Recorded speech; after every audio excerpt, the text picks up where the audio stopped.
My mother-in-law kicked my girlfriend and me out of her house, saying we would never amount to anything in life, and now that I'm rich, she demands that I give her our house and support her for the rest of her life. I lost my parents at a very young age, around 15 years old. It was a very difficult time in my life, mainly because I didn't have any other close relatives to help me, which led me to live on the streets. After a while, I was accepted into a government program that provided housing, half a minimum wage, and food until I turned 18. This was very beneficial for me as it gave me the opportunity to finish high school and at least find a job. However, when I turned 18, unfortunately, I was removed from the program, and to my misfortune, no job would accept me because I didn't have a home. I didn't plan for this, and honestly, it was the worst moment of my life.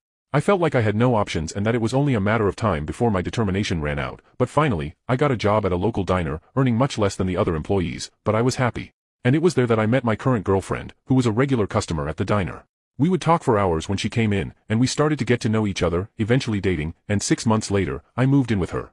My mother-in-law never liked this, and I understand, given my situation, it would be almost impossible to change my life, but I tried.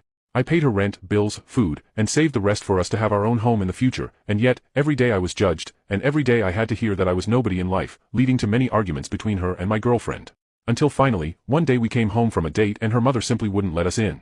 We asked to at least come in to get our clothes, but she just laughed and said she had already sold them all, and that she had taken the money we had saved too, and that she would no longer support two people who would never improve their lives. It was a very difficult time, but we stayed together. I asked my boss for an advance on my salary, and I managed to rent a small room near work. My girlfriend also started working, and little by little, we rebuilt our lives. Eventually, we decided to take out a loan and start a diner, which we would work at after our main jobs. Eventually, this diner turned into a restaurant. Over the years, this restaurant became several restaurants. We left our main jobs and started focusing only on our restaurants, and it became our company. It took many years for all of this to happen, but nowadays I can say that I am at the peak of my life. I married my girlfriend, we had 2 children, and simply put, for the first time in my life, I know I don't need to worry about money, and my children won't need to either. However, the problem started when we gave an interview to the newspaper in my city, talking about our entire journey. This interview became famous and went to neighboring cities, including where my mother-in-law lives. After about 3 days, she showed up at our door. Note that this was a big surprise, as we hadn't had any contact with her all these years. My wife didn't want to talk to her, so I didn't let her in and asked what she wanted. She just said she wanted to see her grandchildren and talk to us about other things. I laughed and said she didn't have grandchildren because my wife no longer considered her part of the family.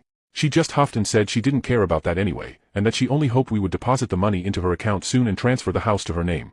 I asked what she was talking about, and she looked at me angrily and said, of course, she expected us to give her at least $10,000 monthly and the house we lived in because it was the least we could do after she gave us a place to live. I told her I had paid her rent and bills for years, and that was more than she even deserved, and she wouldn't see a penny more of my money ever again. She started screaming and saying we were ungrateful and that she would sue us, and I just laughed and closed the door. But to my surprise, she actually sued us, claiming she deserves compensation of over $1 million for the time we lived in her house. Honestly, I don't even know if there's a possibility of her winning this lawsuit, but we'll see tomorrow. I can't believe she came looking for us after so many years just for this, and I guarantee, I'll do everything to ensure she doesn't receive a single cent of my money. You can now check if there's a part 2 by pressing share and more.